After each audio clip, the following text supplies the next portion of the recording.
Hi, everyone. My name is Annie Rogers, and on behalf of the ADDitude team, I'm pleased to welcome you to today's ADHD Experts presentation titled Teen Bullying Solutions, Help for Neurodivergent Adolescents. Leading today's presentation is Dr. Rosanna Breaux.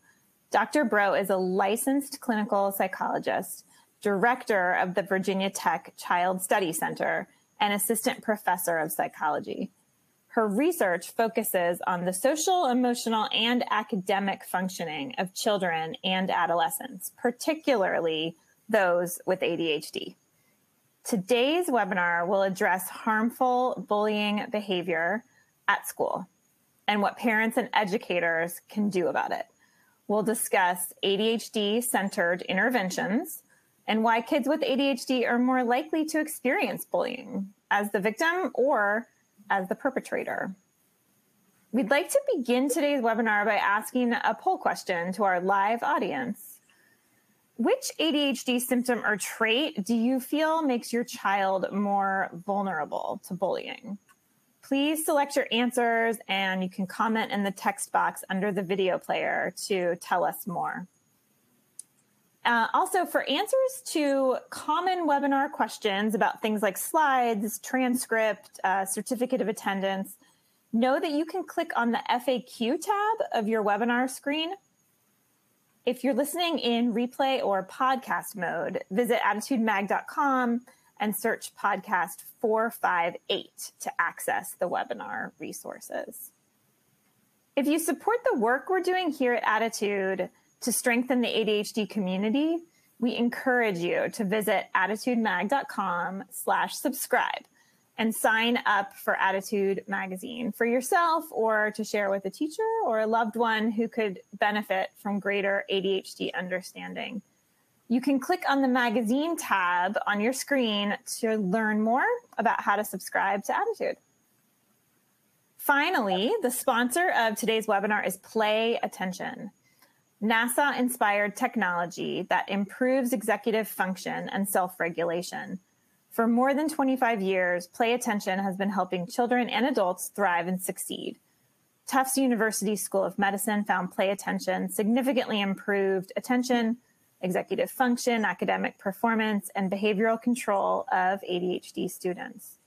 Your program will include a lifetime membership and a personal executive function coach to customize your plan along the way. Home and professional programs are available. You can call 828-676-2240 or click the link on your screen to schedule a free one-on-one consultation. You can also visit playattention.com to learn more. ADDitude thanks our sponsors for supporting our webinars. Sponsorship has no influence on speaker selection or webinar content. So without any further ado, I'm so pleased to welcome Dr. Rosanna Breaux. Dr. Breaux, thank you so much for joining us today at ADDitude and for leading this discussion on bullying in adolescents, especially among neurodivergent teens. Thank you so much for having me, and thank you to everyone in the audience for being here today. Before I jump into my talk, I just want to start briefly by defining what I mean by bullying and help distinguish that from rude or mean behavior. Bullying is hurtful behavior that is done repeatedly to individuals who have difficulty defending themselves.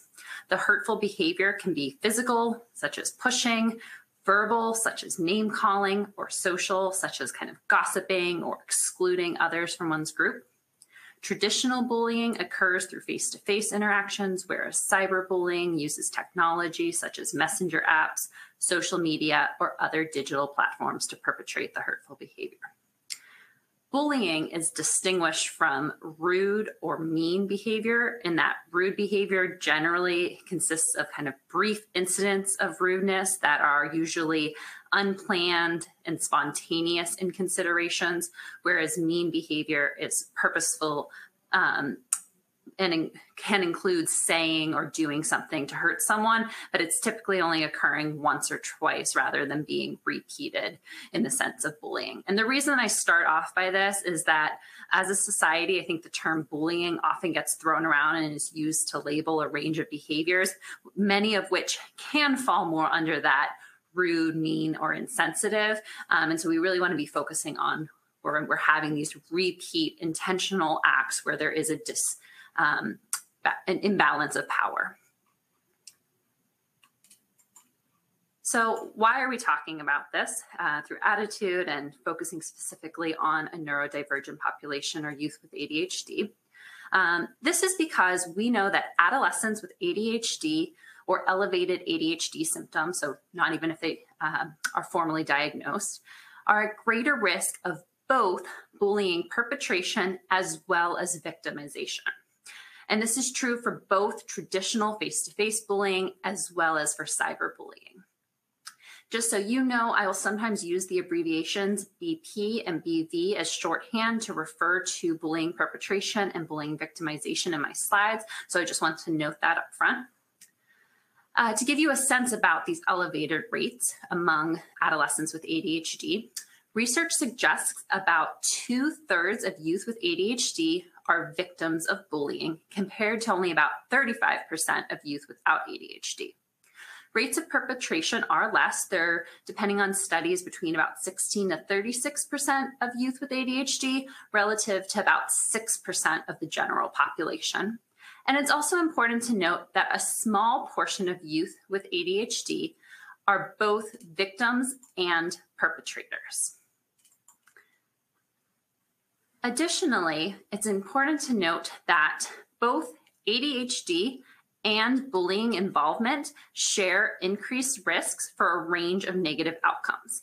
This includes impaired peer relationships, poor academic performance, as well as comorbid mental health difficulties, including increased rates of depression and substance use in adolescents, which together really underscore the need for bullying prevention programs and interventions targeting risk factors for this vulnerable population. So when we think about risk factors, it's important to identify and target factors that are associated with increased prevalence of bullying, victimization, and perpetration in adolescents with ADHD so that we can better inform prevention and intervention efforts. Previous studies support that both individual and environmental factors relate to adolescents' involvement in bullying, both cyberbullying and traditional bullying. Some of these risk factors include demographic factors that cannot be really targeted or changed in an intervention, things such as being male, being a younger adolescent, or coming from a lower socioeconomic status. Specifically, research suggests that family financial strain, such as household food insecurity or being on government assistance, has been associated with both bullying, victimization, and perpetration. And so while those factors can't be changed, it is important for schools, mental health providers, and parents to be aware of these risk factors. Additionally, we know that factors like the presence of comorbid developmental delays, intellectual disabilities, or autism spectrum disorder in adolescents with ADHD has been linked to higher rates of bullying victimization.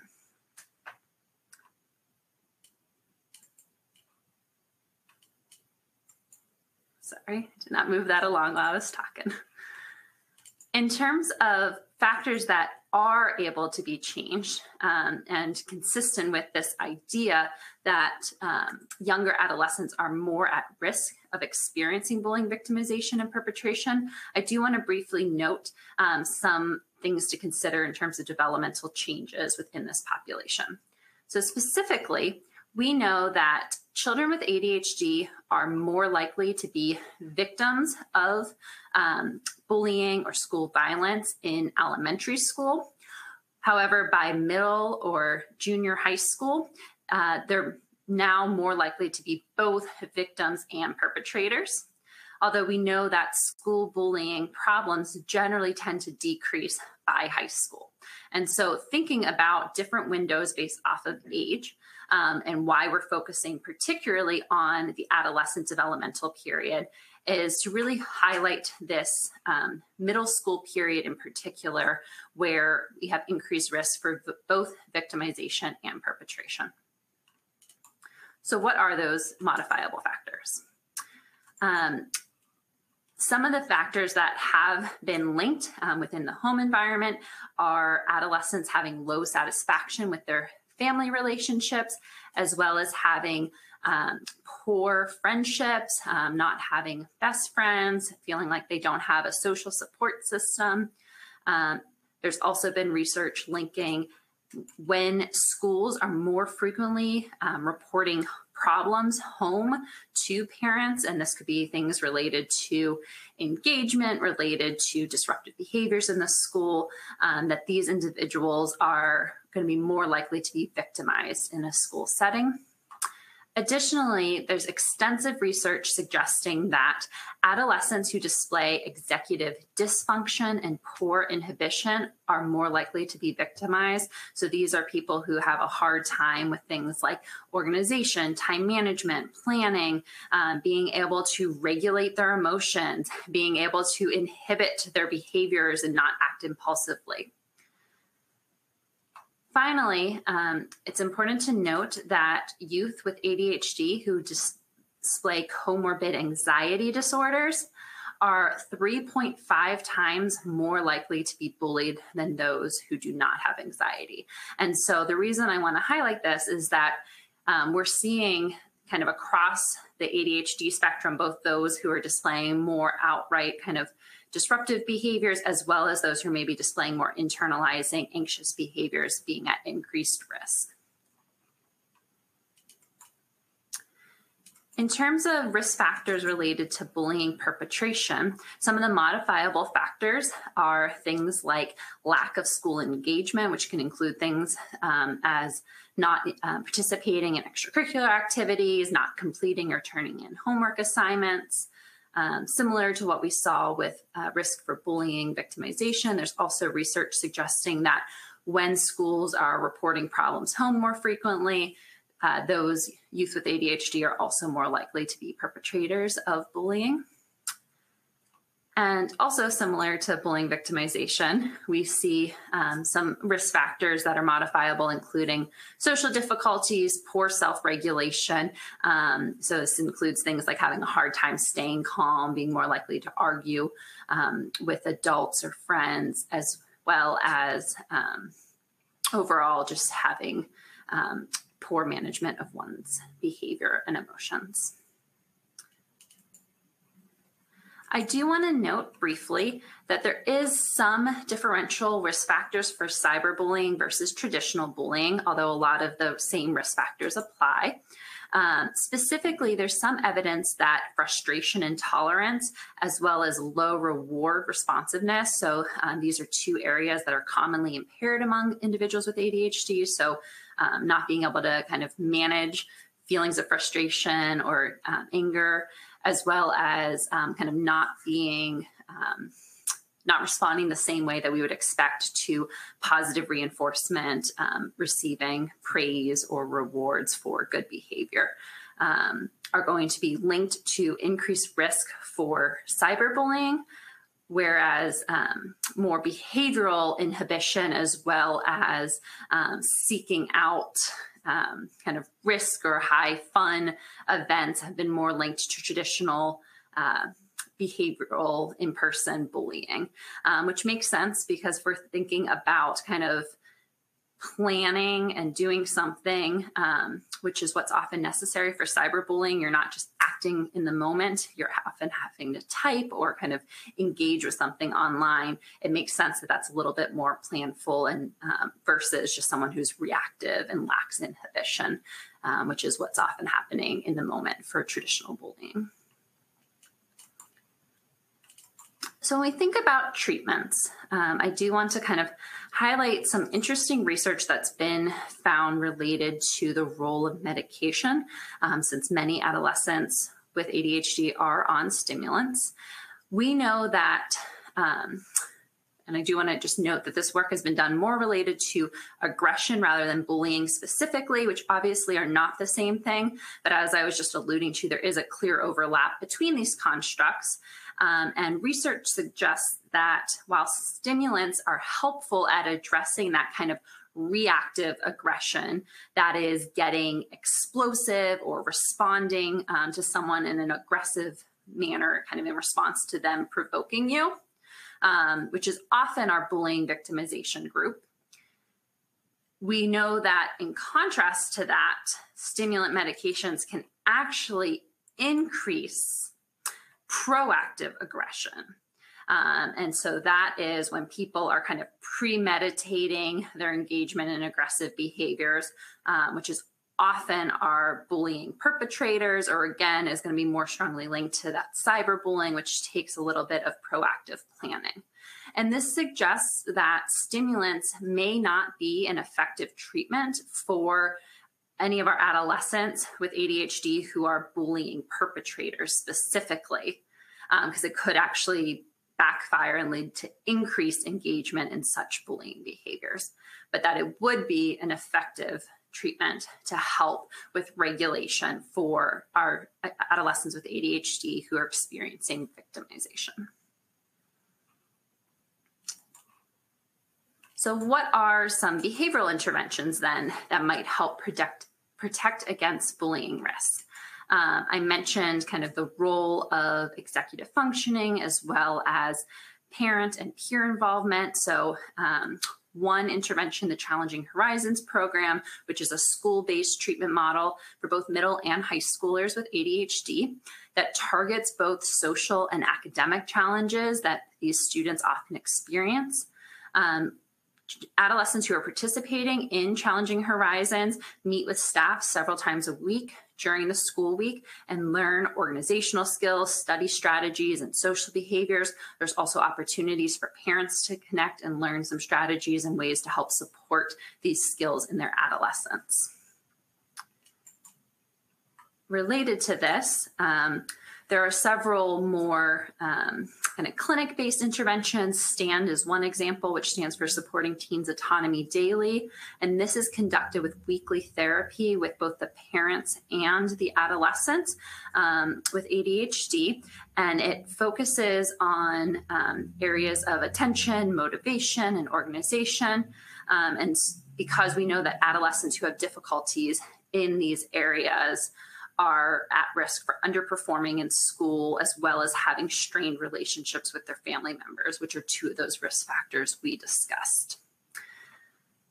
So both of these, school-based as well as clinic-based interventions could help address some of the risk factors that we discussed, like family relationships, social friendship difficulties, as well as executive functioning that are linked to bullying. Another intervention that can help address some of these modifiable factors is the relax intervention. And this is really targeting those issues related to self-control and emotion dysregulation that are linked to bullying perpetration. And so the relax intervention, which is an intervention I developed for adolescents with ADHD, targets emotion regulation, conflict management, and communication skills, and has been found to significantly improve emotion regulation and communication in the adolescents, as well as significantly reduce aggression with peers, as well as family conflict. And so this is also a clinic-based intervention that could help, although has not yet been evaluated for reducing risk for bullying perpetration, specifically only aggressive behavior. So right now I've kind of covered some of the existing interventions, behavioral interventions, medication. I want to spend the rest of my time really highlighting specific resources and specific strategies that parents first and then schools can do to help address bullying in neurodivergent adolescents. Okay, so if we're focusing first on kind of caregivers and parents, I want to kind of put out the disclaimer first and foremost that there's currently limited research on how parents can help children and adolescents who are being bullied. And this is because school bullying is often a group behavior that is maintained by peers who are kind of silently supporting the bullying by, not intervening, not saying something, or, being reluctant to actively defend the victim, which can make it really hard for teachers and parents, as well as school administrators, to be able to effectively intervene. Second, and this is something I definitely want to make sure we spend some time on today, is that many bullied children and adolescents are reluctant to ask for help, often believing that adults won't help or can't help, or going to actually make things worse by trying to help. That said, there are several things that parents and caregivers can do to help prevent and limit the negative effects of bullying when it does occur for adolescents. So first is to look for signs that your adolescent might be struggling socially with peer relationships at school. This could include things like reluctance to go to school, a limited desire to spend time with peers outside of school or to engage in a particular setting, maybe like an extracurricular that they used to want to go to that now they're seeming to not want to go to, potentially indicating that bullying is going on there. This could also be a change for academic performance, where you're all of a sudden seeing a drop in the adolescent's grades. We know that it's important for adolescents to be able to have support, and often that's not going to come from the parents.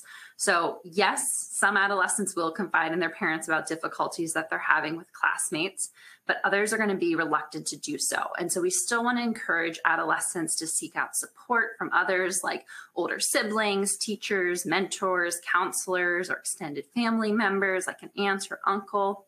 Regardless of who it is, having someone who they can talk to and problem solve through with the bullying can really help them, be able to externalize their feelings so that they're not keeping them inside, which is going to, potentially increase the likelihood of seeing negative mood or even kind of reactive behavioral responses.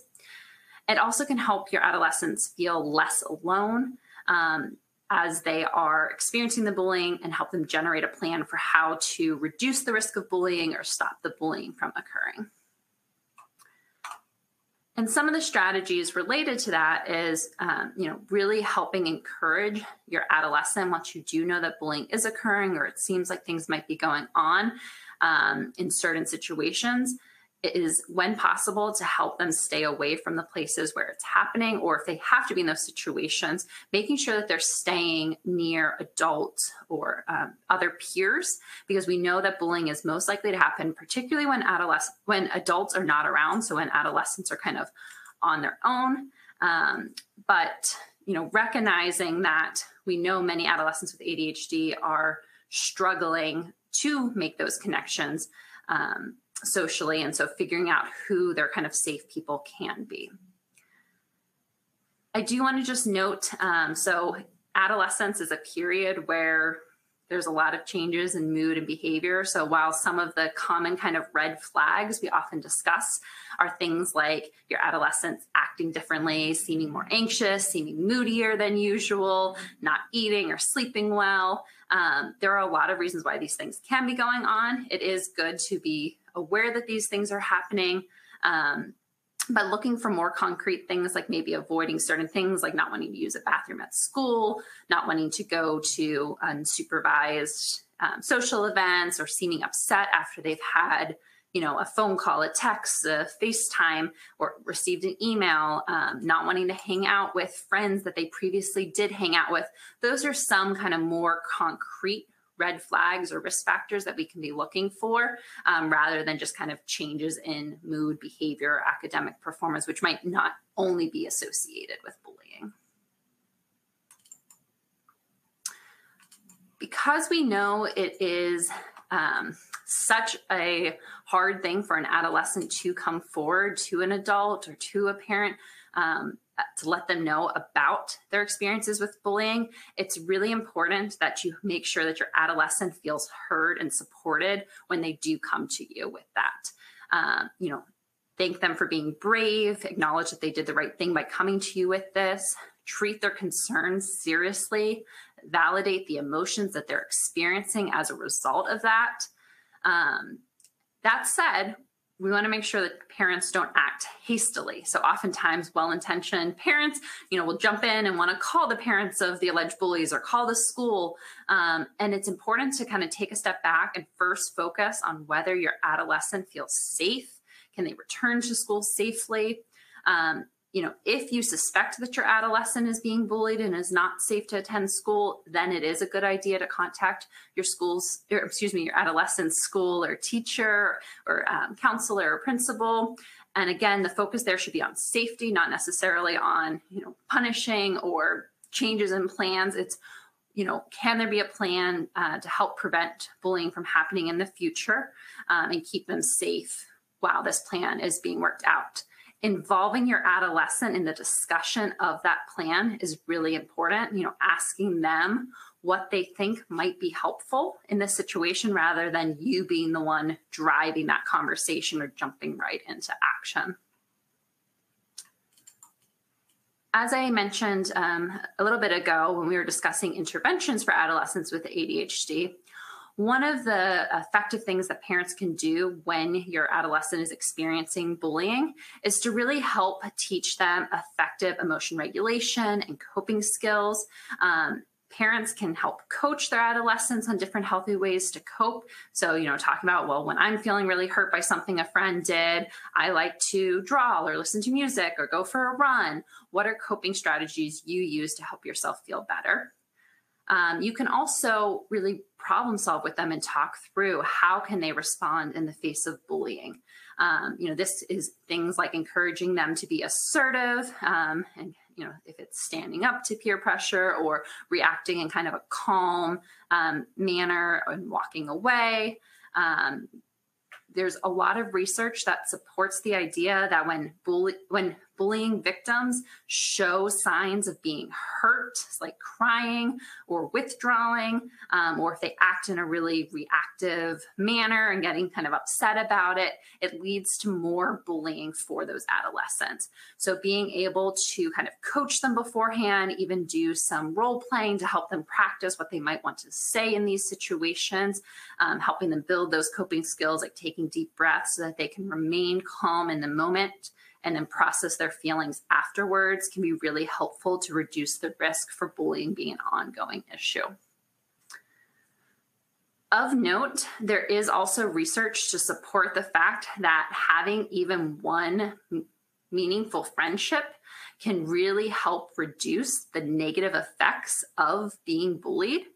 And while there isn't overly strong evidence to support ways to improve social functioning in adolescence, parents can encourage coping through social interactions by helping promote positive peer interactions. This could be involvement in youth groups or extracurricular activities like sports teams, or helping encourage your adolescent to build friendships in areas of interest. For many adolescents with ADHD, this could be even things like building friendships with peers online while they're gaming. It doesn't have to be in the traditional extracurriculars, but having even one person who they feel like they can go to and talk to and who understands them can really help reduce the negative outcomes associated with bullying victimization. Finally, I do want to note, at least briefly, that things like setting limits and monitoring your adolescent's online activity is important, especially when you know that there is cyberbullying going on. It's important to help encourage your adolescents to develop safe online behaviors. So this could include things like discussing what is or is not okay to post online or share with others on social media, who it is and is not okay to chat with online or while playing video games. and what to do if they feel like someone is threatening them or sends them something or posts something hurtful about them online. Acknowledging that this happens and being aware of it and helping them kind of proactively think through how would I respond or what can I do can be really helpful if it does occur for your adolescent. I do just want to kind of briefly share these resources related to that. There are a lot of different parental control apps on the market, and unfortunately, most of them do have monthly or yearly fees, but here are two well-rated ones, Aura and Bark, and these apps can enable parents to filter, block, and monitor websites and apps. They also allow you to set screen time limits and track internet usage, which can be really important for adolescents with ADHD who often are spending, exceedingly large amounts of time on technology. They also can help keep your adolescents safe from a range of different kind of predatory, scam, as well as cyberbullying behaviors by sending alerts based off of both in-game voice as well as text monitoring that are built in to alert you to issues of potential cyberbullying.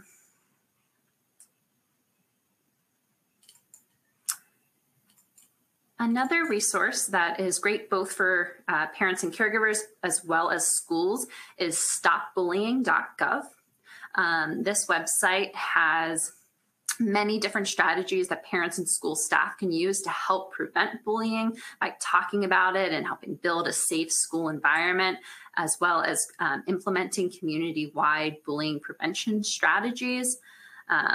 We know that in order for bullying to kind of be prevented, there needs to be efforts over time. Just doing a single kind of talk on anti-bullying or see something, say something is not going to be adequate for shifting the system and helping kind of students feel like they have a safe place to go or they know what to do.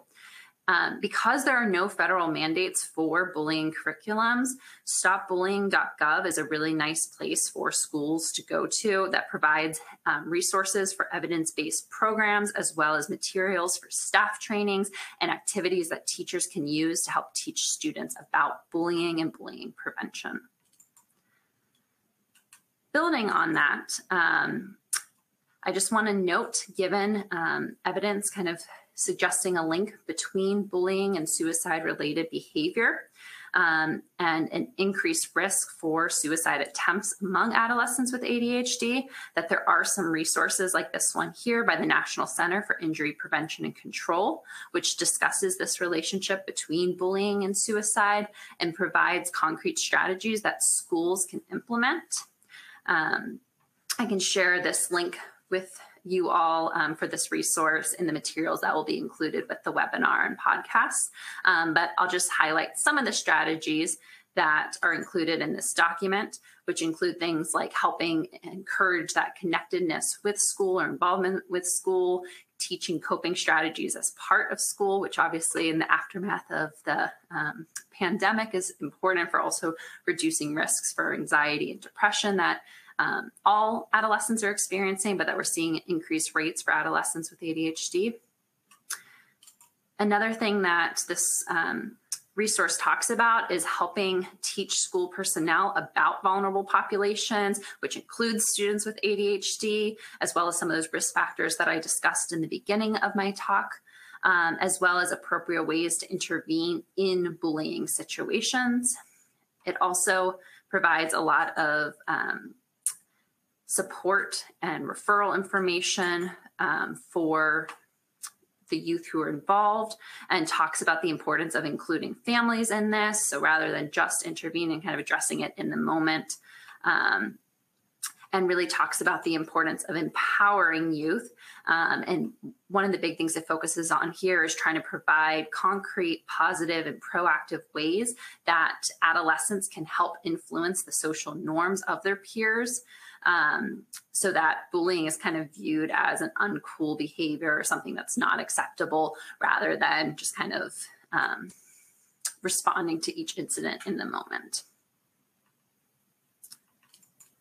Also related to this, I just want to briefly share 2 different crisis lines for adolescents if they might be experiencing suicidal ideations. Specifically, 988 is the new designated 3-digit dialing code that will route callers to the National Suicide Prevention Lifeline.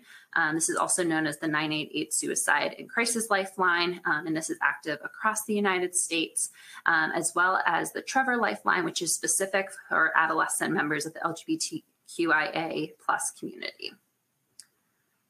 So before I open it up for questions, I just want to give a quick recap of some of the main things that we discussed today.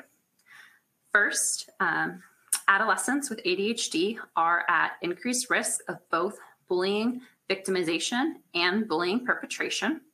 And it's important that parents and school staff are aware of this risk and monitor for changes in behavior or performance, such as not wanting to hang out with their peers or drops in grades, as well as more kind of concrete avoidance of specific situations like bathrooms at schools or going to sports practice, because this could be an indication that the adolescent is being bullied. Second, research supports the importance of equipping adolescents with ADHD with effective coping skills and improving their emotion regulation and executive functioning skills to help reduce the risk of bullying. Additionally, research highlights the importance of school connectedness and positive family and peer relationships to reduce the negative impacts of bullying. It's really important that adolescents don't keep their feelings inside and that they have support from peers or family members to be able to problem solve through how to deal with the bullying or to reduce the risk that that they're going to be a perpetrator of bullying if they're the one who's actively been engaging in bullying behaviors. So I just want to thank you for your attention so far. I can now take questions. I saw people posting as we were going, and I know that the moderator has some questions that were already collected before. I will just note that on the bottom of this slide, I have included my lab website information if you'd like to stay up to date on our research studies, including the relaxed intervention study that I mentioned, as well as other resources for families of children and adolescents with ADHD. Wonderful. Thank you so much, Dr. Breaux. Before we head into the Q&A, I want to just quickly thank Play Attention once more for sponsoring today's webinar. And I also wanted to circle back to our survey results because they were quite interesting. We asked which ADHD symptom or trait makes your child most vulnerable to bullying, in your opinion. So those people watching, the number one was poor social skills. I'm wondering if you have suggestions specifically for improving social skills among even, pre-middle school children, kind of working up and realizing that middle school is an inflection point. Suggestions on how parents might help guide their students to be better prepared when they get to middle school. Yeah, great question. And I think, the ADHD world, that is probably one of the hardest things for us to be able to really make change in is the social deficits. But we know that lots of different things can help. So some of those things, like as you mentioned with younger kids, is really kind of talking through some of the things that could come up, making them aware of what is or isn't kind of bullying behavior, peer pressure that might be going on, helping them think through proactively ways to respond. So being able to kind of just say, thank you and walk away, or being able to take that deep breath and actually find that time so that they're not kind of reacting to what was said in a mean way, really focusing on 2 different pieces. So one is recognizing that they can only be in control of their own behavior. They can't control what other kids are doing. So just because other kids are being mean or engaging in this behavior doesn't mean that they should be mean or engage in aggressive behavior, because that's only going to lead to them getting in trouble. Some of the building blocks for social skills that we can also work on early are related to this kind of emotion regulation and self-regulation of behaviors. So being able to identify emotions in themselves and others, recognizing, well, how did you feel when someone said something mean to you? Particularly if your adolescent or child is the bully themselves, kind of helping with some of that perspectives taking, helping them think through more effective ways to communicate, setting kind of those clear expectations in the home environment. So not modeling kind of the use of name calling or belittling behavior, because that's kind of showing that that's acceptable. Similarly, when yes, all siblings are going to be often picking or fighting with each other, but, communicating, it's okay to be upset or hurt, but it's not okay to do, get physical, or it's not okay to use name calling, to help kind of model that and teach that early and in the home to hopefully help extend it to the peer environment. Okay, thank you. That was very helpful. The second biggest challenge that parents cited was one that you touched on in depth, and that was emotional regulation. And I know that that is kind of a cornerstone of the Relax program. Could you tell us the ages that are served by the Relax program? Is it strictly for teenagers, or does it start younger than that? Yeah, so Relax was developed for middle school and high school adolescents. So it's been used with 11 to 17-year-olds right now. And a lot of that is because just that self-regulation abilities and being able to do that kind of by yourself rather than with the support of a parent or a teacher, that's really developing during the adolescent developmental period. We know in elementary school, oftentimes, particularly children with ADHD whose frontal lobes are about 3 years lagging behind the development of typically developing children, are really going to struggle with those things. And so their ability to learn these skills and actively implement these skills in their day-to-day life are going to be hard. It doesn't mean we can't do that, but it's often much more guided and supported by parents or teachers. So, having a, toolkit that they can use, a calm place that they can go to, different strategies is going to be more what we're focusing on in the elementary period versus kind of having some of these behavioral and cognitive strategies that they can implement to help regulate later on. Okay, wonderful. The third most cited challenge was low self-esteem. And we had a number of people asking today whether there's evidence that specifically martial arts can help to improve, self-esteem and also confidence in social settings. A number of people who have said they've had success with their children, and even someone who's done some training. And I wonder if there are also other activities that are particularly helpful in the realm of self-esteem. Yeah, so there's a lot of different really good points that you were hitting on there. So I'm going to try to address all of them. I want to start by just acknowledging, clinically, I always talk about this fact that people bully kind of with this idea of I'm okay because you're not. And so a lot of times when people are engaging in bullying perpetration, it's to make themselves feel better. And so that's also why we often have bullying victims and perpetrators, which is that, they've been bullied, which then can make their self-esteem worse. And so then they act out and try to kind of make themselves feel better by bullying or belittling someone else. And so I think definitely self-esteem is such a critical factor related to this.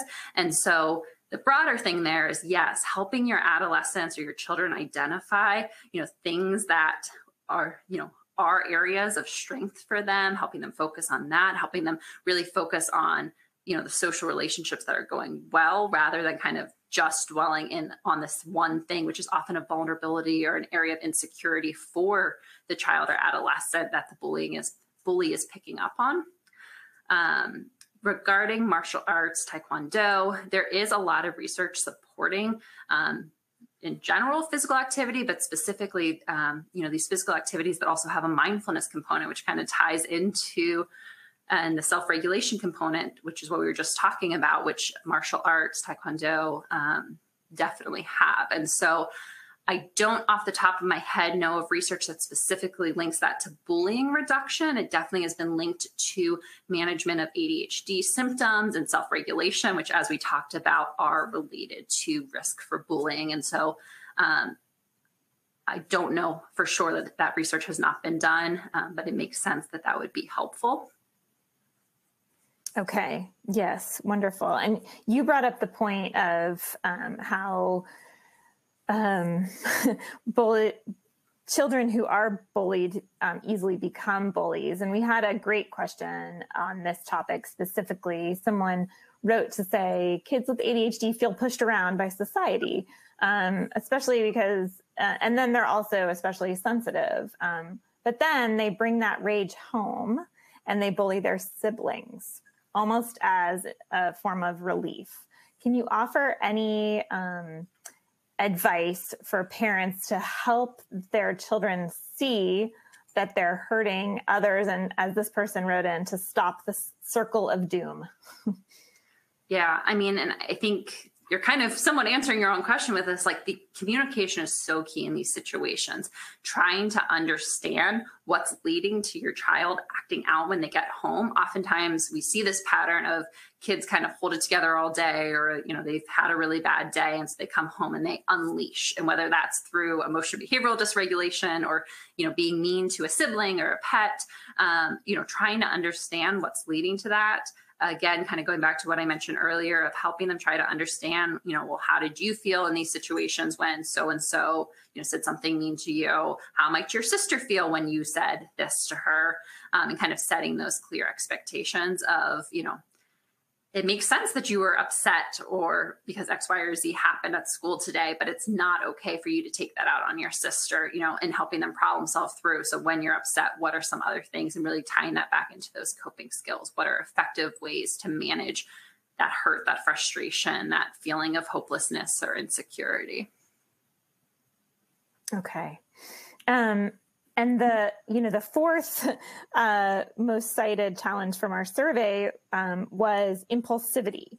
And how a lot of people see that play out is that their child is bullied and then they respond and they end up getting in trouble. And so a number of parents are asking about scripts. Is it helpful to prepare scripts in advance? And do you have any specific suggestions on things that, you know, an adolescent could say to a bully to diffuse the situation, but not, but to still, you know, stand up for themselves? Yeah, this is probably one of the hardest things that I hear, you know, clinically all the time, where the kid who's being bullied kind of has finally had so much and just feels like they need to act out.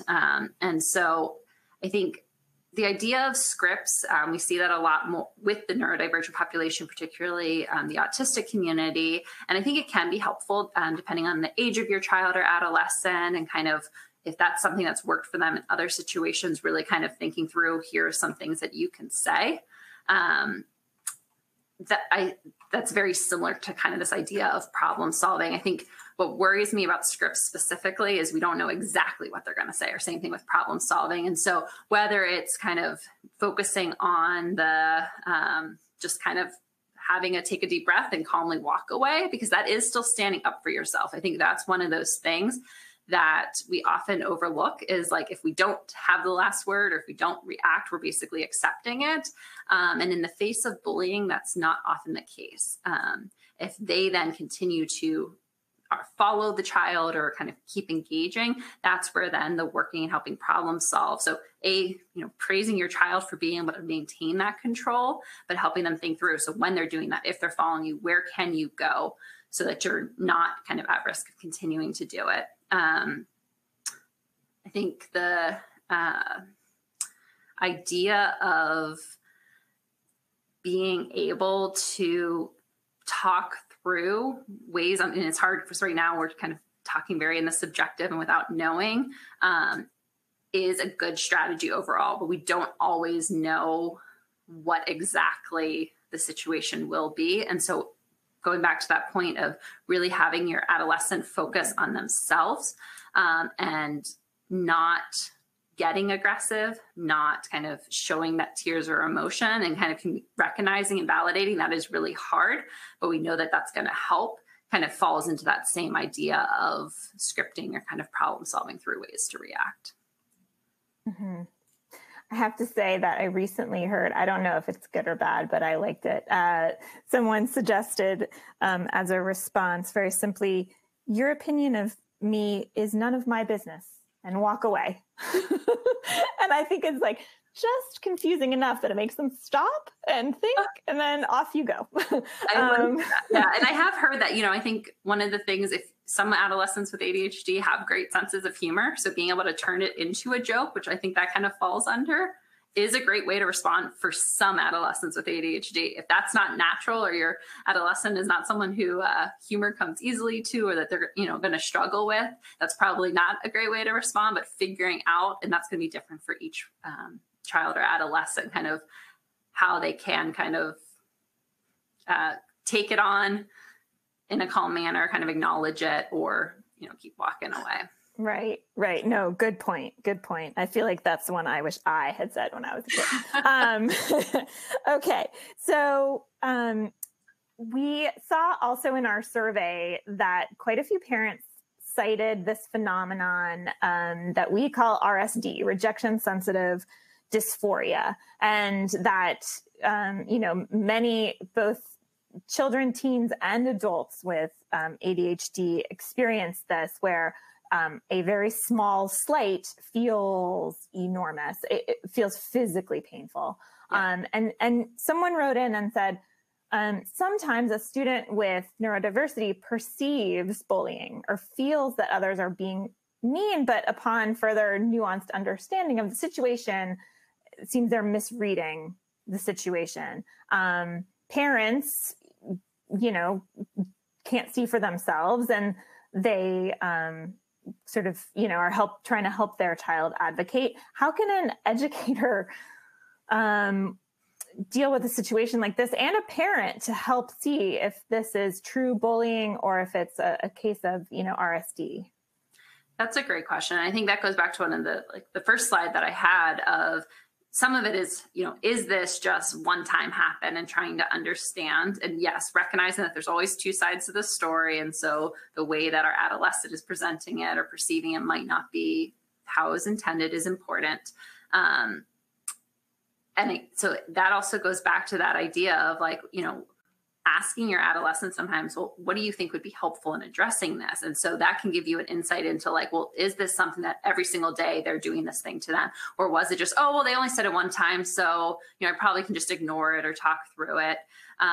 Or helping them kind of, again, recognizing this difference of, is it something that, you think, I'll use the bumping into you in a hallway. Because when people are changing classes, that happens all the time. Helping them recognize, well, could it just be that they were looking at their phone, or that they were rushing? What are some other possibilities? And helping them kind of see and generate some of that. Not in the moment, is that going to always be possible, but kind of talking through that. If they're kind of saying, well, so-and-so is always being mean to me, or so-and-so is always picking on me or bullying me, to help them kind of really tease apart what was the context. We don't want to make our adolescents feel like they're responsible for the bullying occurring, but that can be a way when it is potentially that, your adolescent is just very reactive or sensitive, to really tease apart, is this child actually bullying, or is this an incident of actual bullying versus just them being overly sensitive? Right. And, we had a number of questions related to this, and that was, children who have pulled back socially, who are refusing to join clubs, to play sports that they used to enjoy. One person wrote, we're moving schools for my son. He's experienced bullying from elementary school to high school with the same group of students. I would love to give him advice on how to get into a group, but he's very cautious about joining groups. He's been rejected so many times. And this question was repeated over and over again in different circumstances. Yeah. Advice for those parents who, they obviously, the best place to build social skills is in a safe and supportive social environment. But how can you get your child, who is understandably very cautious, to try again? 100%. And I just want to validate, how hard that is, and the importance of kind of, first off, wonderful for those parents for advocating for their adolescent and moving schools and trying to help set them up for success. I do think thinking about sometimes smaller group social interactions. So even with one or two other peers who have similar interests to them, rather than kind of trying to jump into a sport, even if it's a sport they typically enjoyed. So, if they were previously on the basketball team and that's where bullying occurred, can they, if there's someone who they know likes basketball as well, ask them if they want to shoot hoops or something after school. And so trying to find ways for positive peer interactions. It's hard once you get to high school. Teachers don't really have great insight the way elementary school teachers do of what are some, shared students with shared interests. But helping them kind of maybe identify who some of those people are, or encouraging that even if it's online. And sometimes once they have that confidence of interacting with, someone from school online rather than face-to-face, being able to move that to a one-on-one face-to-face can really help. And thinking about, sometimes things that are less competitive, so like music performances or things like that, can still be ways to forge social connections, but allow them to be able to be successful on an independent thing as well, which can help with things like self-esteem and confidence, which can then help support the building positive peer relationships, because it's hard when you don't feel great about yourself to put your best self out there and want to connect with your peers. Yes, absolutely. We have a number of educators listening in today, and quite a few who are saying they feel that COVID has had a real impact on the way that their students are interacting with one another, whether, there are suggestions that it even seems to be increasing bullying behaviors, and wondering if there are any really updated trainings for teachers or ideas about how schools can pivot, alter their bullying practices and policies to respond to what many educators perceive as kind of a new and harsher environment. Yeah, that's a really good question. And I think, first one, I just validate that the teachers are not alone in that perception. We have data now supporting kind of these increased aggressive behaviors, increases in, swearing, verbal disruptions in the classroom that are happening in middle schools and high schools. And so that's definitely, associated things to bullying for sure. The evidence on bullying has been a little bit more mixed in terms of cyberbullying, whether it's increasing or decreasing during the pandemic. But I think this reality of this shift back to in-person and students having, 2 years where they really had disruptions to social interactions and not opportunities to practice social skills and self-regulation in the same way, certainly has contributed to this. To the question of relevant resources, I don't know of any, partially because of the nature of things taking time, I don't know of anything that has been COVID specific. That stopbullying.gov, I do think, is a really nice resource that has and keeps updating with the evidence-based strategies, which has, different activities, again, that the teachers can use with students in the classroom, or that administrators can use for staff trainings during different, like in service days or teacher days, to be able to kind of learn some of those strategies for how to manage bullying when it occurs in the classroom or in the school environment. Okay, so wonderful. The best resource that comes to mind.